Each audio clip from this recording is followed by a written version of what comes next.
देखिए बेटा, हम नेक्स्ट चैप्टर करेंगे। अगर आप में से किसी को अपनी रिजल्ट पे डाउट है तो चेक कर ले। ठीक है, आप चेक कर ले, सब जो भी आपके डाउट्स हैं वो दूर हो जाए।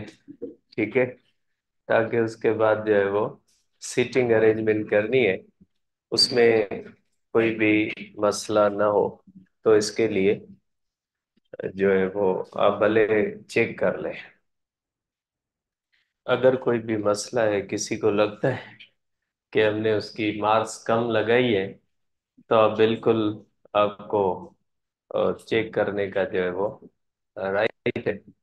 आप चेक कर लें कि आपकी मार्क्स हमने सही लगाई है या हमने जानबूझ के आपकी मार्क्स कम कर दिया। तो क्योंकि बहुत सारे बच्चों की ये आदत है कि पेरेंट्स जब पूछते हैं कि मार्क्स कम क्यों है, तो कहते हैं सर वालों ने कम लगाई। और फिर कहते हैं देखें आपके सामने मैं पूछता हूँ या पूछती हूँ, तो पेरेंट्स के सामने बैठ के हमें मैसेज एक फेंक देंगे कि सर हमारी रिजल्ट गलत लगी है। तो अगर रिजल्ट गलत लगी है तो आप अपने पेरेंट्स को ले आए, सामने देख लेते हैं। ठीक है, कि आपकी बात अगर सही है तो आपको 5 मार्क्स इजाफी देंगे। अगर आपकी बात गलत हुई तो 10 मार्क्स कम कर देंगे। ठीक है, अगर आपको ये चीज सही लगे तो फिर आप चेक कर लें। नेक्स्ट चैप्टर है बेटा हमारा। आपकी जो नेक्स्ट जीटी होगी वो मोस्ट प्रोबेबली जो होगी वो 10 मार्च के बाद जो संडे होगा उसके होगी। फिर 10 मार्च के बाद कब पता नहीं कब है संडे। ठीक है, संडे या मंडे, सॉरी मंडे। अब वो पता नहीं कब है, 10 मार्च के बाद जो भी मंडे होगा। और ये पैटर्न जो होगा वो फिक्स होगा।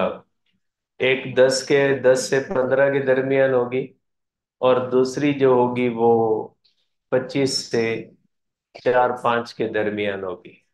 ठीक है, तो इस हिसाब से अगर जरूरी नहीं है मंडे ट्यूसडे वेडनेसडे भी हो सकता है, को जरूरी नहीं है कि मंडे हो, तो उस हिसाब से अब अपनी ये तैयारी रखिएगा। नेक्स्ट चैप्टर है बेटा हमारा इलेक्ट्रो स्टैटिक्स। नए सिलेबस के अंदर इलेक्ट्रोस्टैटिक्स जो है ये फर्स्ट ईयर के अंदर दिया गया है। नए बुक के अंदर ये फर्स्ट ईयर के अंदर है, और कुछ एडिशनल टॉपिक्स जो है वो शामिल किए गए हैं नए बुक के अंदर। तो जो एडिशनल एक दो टॉपिक्स है उनको भी देख लेंगे। पहले हम डिस्कस करते हैं जो आपका पुराना बुक है, उसके बाद जो नया बुक होगा उसके अंदर एमसीक्यूज भी दिए हुए हैं, और उसके अंदर उसकी एक्सरसाइज भी चेंज है, और एक दो टॉपिक्स भी उसके अंदर डायपोल वगैरह जैसे इंक्लूड किए गए हैं, और मुख्तलिफ इलेक्ट्रिक फील्ड का भी एक जो है वो टॉपिक एक्स्ट्रा दिया हुआ है। तो इंशाल्लाह उसको भी देख लेंगे। तो सबसे पहले हमने डिस्कस करना है बेटा यहाँ पे चार्ज के बारे में, कि चार्ज किसको कहते हैं। देखिए, चार्ज की डेफिनेशन आपको पता है कि ये प्रॉपर्टी ऑफ इलेक्ट्रॉन्स है, property of electrons and protons, due to which they exert attractive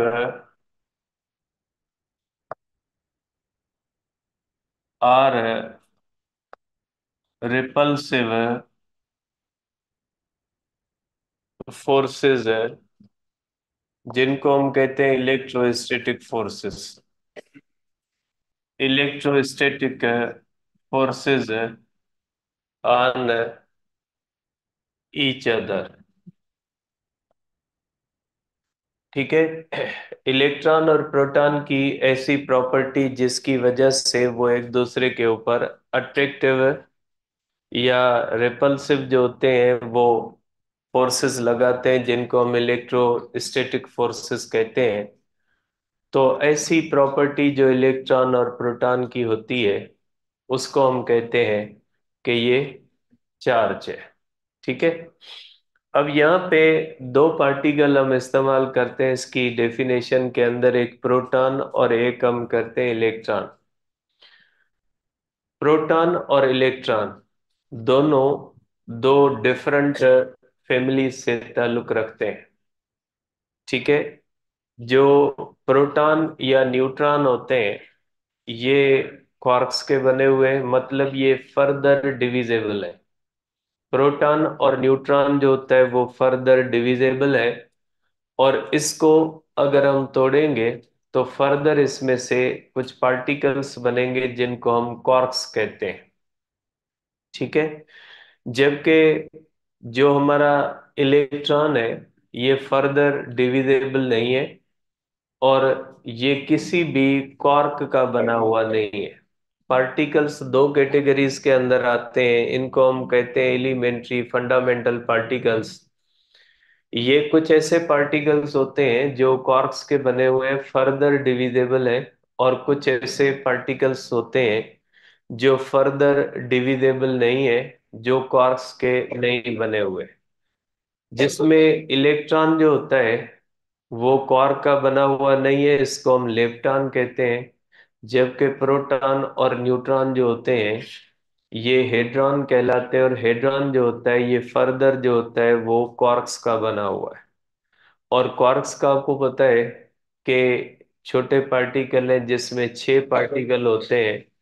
एक अप है, दूसरा डाउन है, टॉप है, और बॉटम है, जो है वो चार्म है, और स्ट्रेंज या ब्यूटी है। ये छह जो होते हैं वो क्वार्क्स होते हैं, जो छोटे पार्टिकल्स होते हैं। और आपको पता है जो प्रोटॉन होता है, अगर आप इसको करें तो प्रोटॉन जो होता है वो फर्दर क्वार्क्स का बना हुआ है, और प्रोटॉन में दो अप और एक डाउन क्वार्क है। जबकि जो न्यूट्रॉन होता है, न्यूट्रॉन के अंदर एक अप होता है और दो डाउन क्वार्क्स होते हैं, ये हेड्रॉन से ताल्लुक रखते हैं। जबकि इलेक्ट्रॉन जो होता है ये लेप्टॉन होता है। तो इसका मतलब है कि ये प्रॉपर्टी जो होती है, ये हेड्रॉन्स के ऊपर भी होती है और लेप्टॉन्स के ऊपर भी होती है। तो चार्ज एक ऐसी प्रॉपर्टी है जिसकी वजह से जो होते हैं प्रोटॉन्स और इलेक्ट्रॉन्स एक दूसरे को अट्रैक्ट या रिपेल कर सकते हैं। तो ऐसी प्रॉपर्टी जो होती है उसको हम कहते हैं कि ये चार्ज है। जो हेड्रॉन होता है उसके ऊपर स्ट्रांग न्यूक्लियर फोर्स लग सकती है, और वो न्यूक्लियस के अंदर रह सकता है। जिस पार्टिकल के ऊपर स्ट्रांग न्यूक्लियर फोर्स एक्ट करती है वो न्यूक्लियस के अंदर रहता है। जिसके ऊपर स्ट्रांग न्यूक्लियर फोर्स एक्ट नहीं करती, जैसे लेप्टॉन होता है, वो न्यूक्लियस के अंदर नहीं रह सकता। तो आप कह सकते हैं कि ये जो प्रोटॉन्स और न्यूट्रॉन्स है, एडॉन्स, इनके ऊपर स्ट्रांग न्यूक्लियर फोर्स लग सकती है, और ये न्यूक्लियस को बनाने वाले होते हैं। क्वार्क्स जो होते हैं इनसे भी छोटे हैं, ये भी चार्ज्ड पार्टिकल होते हैं, लेकिन ये ज्यादा देर तक इंडिपेंडेंट नहीं रह सकते। थोड़ी देर के लिए आजाद रहते हैं, उसके बाद कोई और पार्टिकल बना लेते हैं। इसलिए हम कहते हैं कि जो कम से कम चार्ज होती है वो चार्ज आन इलेक्ट्रॉन। छोटे से छोटी जो चार्ज है वो चार्ज आन इलेक्ट्रॉन्स कही जाती है। जबकि छोटे से छोटे चार्ज क्वार्क्स होते हैं, लेकिन क्वार्क्स को इसलिए हम कंसीडर नहीं करते क्योंकि क्वार्क्स का लाइफ टाइम जो होता है वेरी शॉर्ट होता है। वो थोड़े टाइम तक जिंदा रहते हैं, उसके बाद वो खत्म हो जाते हैं। इसलिए हम कहते हैं कि स्मॉलेस्ट चार्ज जो होती है वो चार्ज आन इलेक्ट्रॉन होती है। तो आप कहोगे कि charge smallest charge existing in nature is charge on electron, is charge on electron.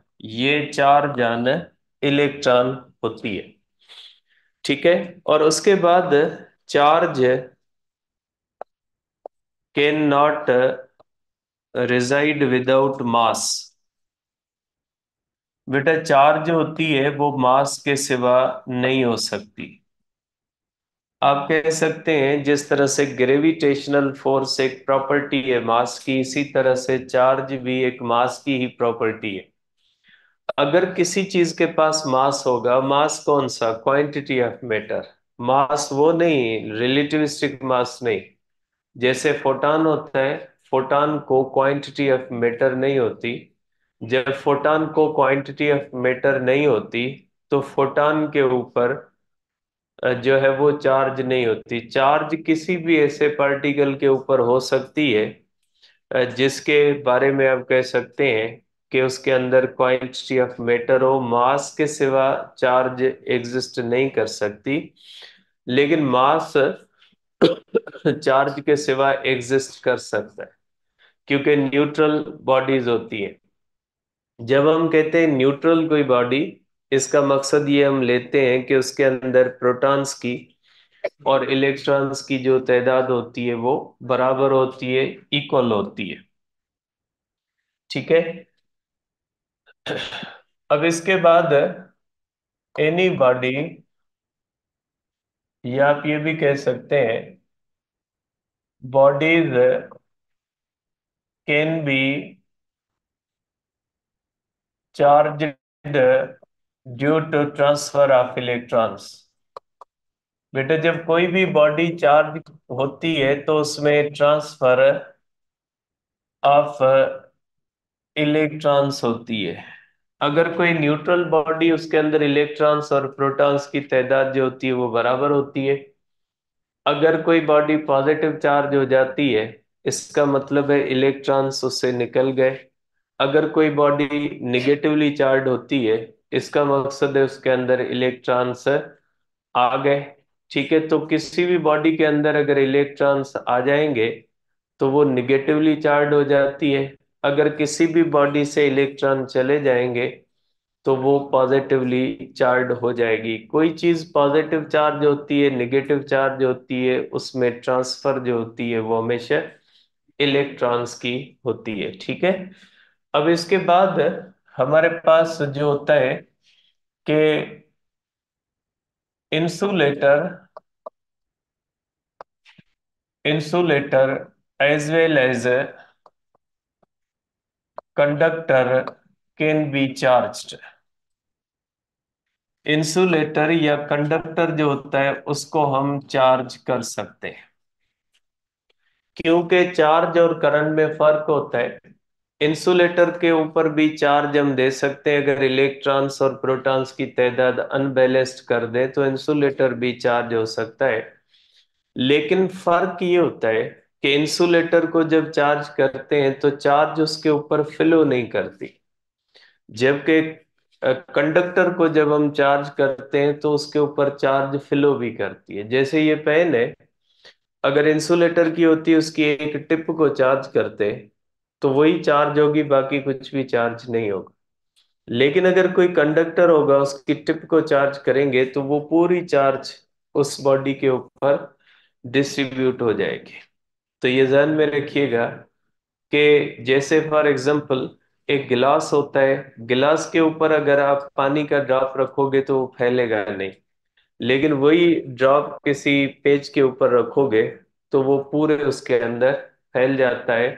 तो इसी तरह से हम कहते हैं कि जब किसी भी कंडक्टर के ऊपर हम चार्ज रखते हैं तो पूरे कंडक्टर के अंदर वो फैल जाती है, जबकि जब हम इंसुलेटर को चार्ज करते हैं तो इंसुलेटर के ऊपर चार्ज जो होती है वो फैलती नहीं है, ठीक है।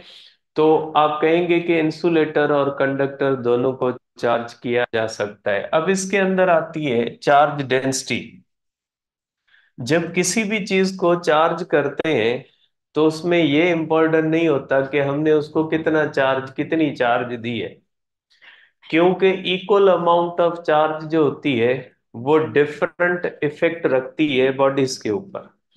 फॉर एग्जाम्पल 1 कूलम चार्ज है, आप उसको टेनिस बॉल को दे दें, और 1 कूलम चार्ज है आप फुटबॉल को दे दें, तो वही 1 कूलम चार्ज जब टेनिस के ऊपर आती है तो जो इफेक्ट बनता है, ठीक है, टेनिस बॉल की इलेक्ट्रिक फील्ड जो 1 कूलम चार्ज के बाद बनेगी वो स्ट्रांग बनेगी, जबकि फुटबॉल की इलेक्ट्रिक फील्ड 1 कूलम चार्ज के बाद वीक बनेगी। अगर वही 1 कूलम चार्ज अर्थ को दे देंगे तो अर्थ के ऊपर उसका असर न होने के बराबर होगा।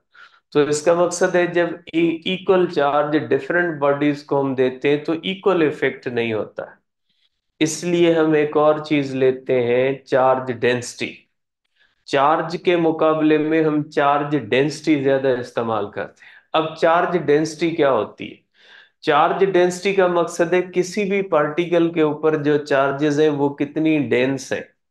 For example 1 coulomb charge tennis ball को देंगे तो टेनिस बॉल के ऊपर चार्ज की डेंसिटी ज्यादा होगी। वही 1 कूलम चार्ज फुटबॉल को देंगे तो फुटबॉल की एरिया बड़ी है, इसलिए उसी चार्ज की डेंसिटी फुटबॉल के हिसाब से कम हो जाएगी।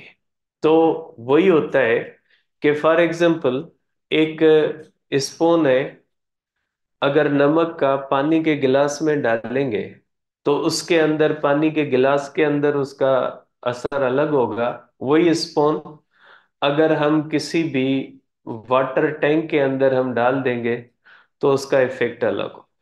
तो इसीलिए हम जब किसी भी चीज को चार्ज करते हैं तो फिर उसके अंदर हम चार्ज, किसी भी बॉडी को हमने कितनी चार्ज दी वो इम्पोर्टेंट नहीं होती, उसकी चार्ज डेंसिटी कितनी है वो इम्पोर्टेंट होती है। तो चार्ज डेंसिटी के अंदर हमारे पास तीन होते हैं। चार्ज डेंसिटी, चार्ज डेंसिटी के अंदर पहला हमारे पास होता है linear charge density.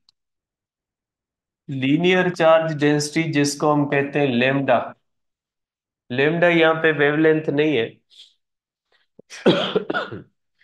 Linear charge density है।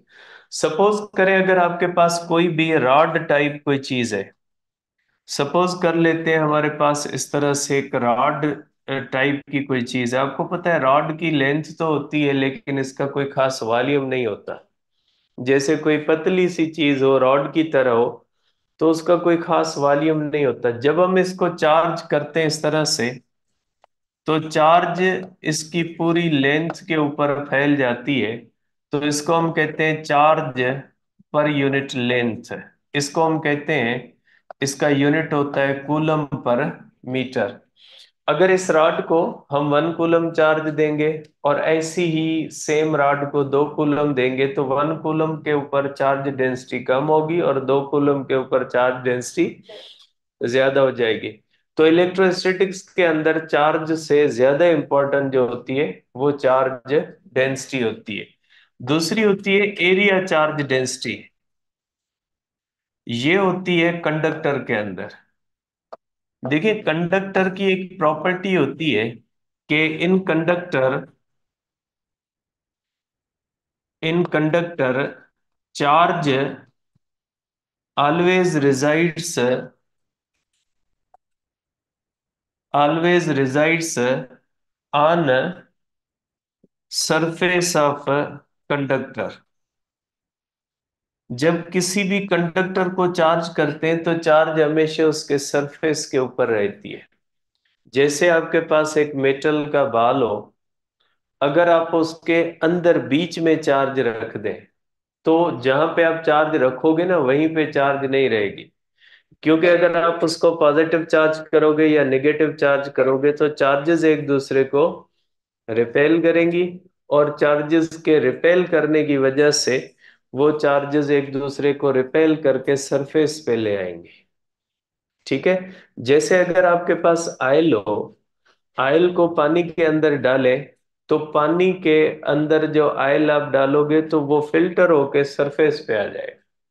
तो इसी तरह से जब चार्ज किसी भी कंडक्टर के अंदर रखी जाती है, फिर उसकी किसी भी जगह पे रखें, वो चार्ज एक दूसरे को रिपेल करके सरफेस पे ले आएगी, तो चार्ज जो होती है वो हमेशा सरफेस पे रहती है। ठीक है।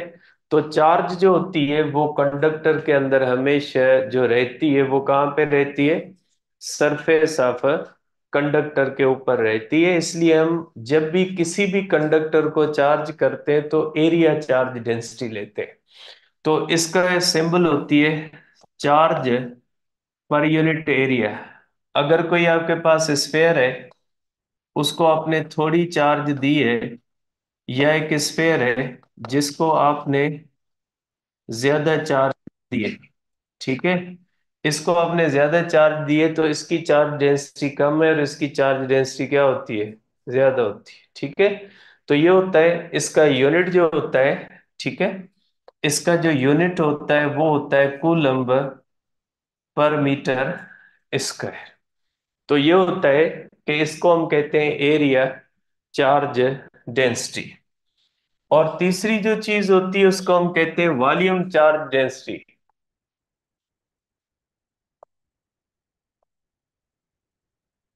बेटा ये कंडक्टर का तो पूरा होता नहीं है, वॉल्यूम चार्ज होता नहीं है। अगर इंसुलेटर का चाहे तो पूरा वॉल्यूम चार्ज कर सकते हैं। ठीक है। तो वॉल्यूम हमेशा इंसुलेटर का ही हो सकता है कि उसका पूरा वॉल्यूम जो होता है वो चार्ज हो सकता है। बाकी कंडक्टर के अंदर ऐसी कोई भी फिनोमिना नहीं होती कि हम कहें कि कंडक्ट जो होता है वो कंडक्टर का पूरा वॉल्यूम जो होता है वो चार्ज होता है। ठीक है। तो पूरे वॉल्यूम के अंदर जब चार्ज डिस्ट्रीब्यूटेड होती है तो उसको हम कहते हैं वॉल्यूम चार्ज डेंसिटी। और इसको हम लेते हैं is equal to charge per unit volume, और इसका होता है कूलम पर मीटर क्यूब। एक बात और भी ध्यान में रखें कि जब आप किसी भी जो है वो कंडक्टर को चार्ज करते हैं और अगर उस कंडक्टर की कोई शार्प एज होती है इस तरह से, तो हमेशा चार्ज जो होती है वो शार्प एज पे ज्यादा आ जाती है। हमेशा शार्प एज पे ज्यादा चार्ज अक्यूमुलेट होती है। इसको हम कहते हैं करोना इफेक्ट। ठीक है। करोना इफेक्ट हम कहते हैं बेटा। इसके बाद है हमारे पास बेटा चार्ज की प्रॉपर्टी। आप कहोगे कि चार्ज जो होती है बेटा, चार्ज इज कंजर्व्ड, कि चार्ज जो होती है can not be created, can not be created nor destroyed. न क्रिएट की जा सकती है और न ही डिस्ट्रॉय की जा सकती है। ठीक है। अगर कोई आपके पास 1 कूलम चार्ज है, 10 इलेक्ट्रॉन्स हैं, 10 प्रोटॉन्स हैं, तो आप उनको न क्रिएट कर सकते हैं फर्दर, न डिस्ट्रॉय कर सकते हैं। या आप ये भी कहते हैं जब आप किसी भी एक चीज को नेगेटिव चार्ज करते हो, पॉजिटिव चार्ज करते हो, तो उससे इलेक्ट्रॉन लेते हो, वही इलेक्ट्रॉन आप किसी और चीज को दोगे, तो एक चीज अगर पॉजिटिव चार्ज होगी तो दूसरी चीज क्या हो जाएगी? निगेटिव चार्ज हो जाएगी। ठीक है। इसके बाद है बेटा charge is quantized. Charge is quantized. Charge is quantized का मकसद है जब किसी भी चीज को चार्ज करते हैं तो उसे इलेक्ट्रॉन निकालते हैं। अगर एक इलेक्ट्रॉन निकालेंगे तो चार्ज होगी 1.6 इंटू 10⁻⁹ अगर दो इलेक्ट्रॉन निकालेंगे तो उसके ऊपर चार्ज कितनी होगी? 1.6 10⁻⁹ मीन्स 3.2 इंटू 10⁻⁹ अगर तीन इलेक्ट्रॉन्स निकालेंगे तो 1.6 10⁻⁹ 4.8 10⁻⁻, इस तरह से होता है कि चार्ज हमेशा in states of charge on electron होता है। तो आप इसको कहोगे चार्ज ऑन एनी बॉडी, ठीक है, is integral multiple, is integral multiple of charge on electron. ठीक है। इसको हम कहते हैं Q is equal to NE, इस तरह भी लिख सकते हैं। आप इसको इस तरह से भी कह सकते हैं, if 10 power 6 electrons are removed from a body, then calculate charge on body। देखिए क्यू होते हैं बेटा NE, 10 power 6, ई होती है 1.6 into 10 power - 19, Q is equal to 1.6 10 power - 13 coulomb. ठीक है। और बेटा आखिरी इसकी प्रॉपर्टी है, charge is not affected by motion of object. बेटा कोई भी ऑब्जेक्ट जो होता है, जब कोई भी बॉडी मूव करती है, तो वो अगर चार्ज है, उसके ऊपर 1 कूलम चार्ज है, तो वो 1 कूलम चार्ज ही रहेगी, चाहे वो मूव करे चाहे वो रेस्ट में हो। चार्ज के ऊपर कोई भी फर्क नहीं पड़ता उस चार्ज के मूव करने से। ठीक है। तो ये बेसिक प्रॉपर्टीज थी बेटा चार्ज की, जो आपके माइंड में होनी चाहिए। कल इंशाल्लाह डिस्कस करेंगे कूलम्स लॉ के बारे में। कल बेटा आपकी जो होगी वो सीटिंग अरेंजमेंट होगी। मैं लिस्ट भेजता हूँ ग्रुप्स के अंदर के कौन सा किसको किस क्लास के अंदर बैठना है। तो कल जो है वो आप उसी क्लास के अंदर बैठिएगा, फिर मैं जब आऊँगा तो फिर जो है वो सीटिंग अरेंजमेंट करवा दूंगा। तो मैं आपको भेजूंगा बेटा कल, क्लास वाइज उसके अंदर देख लीजिए।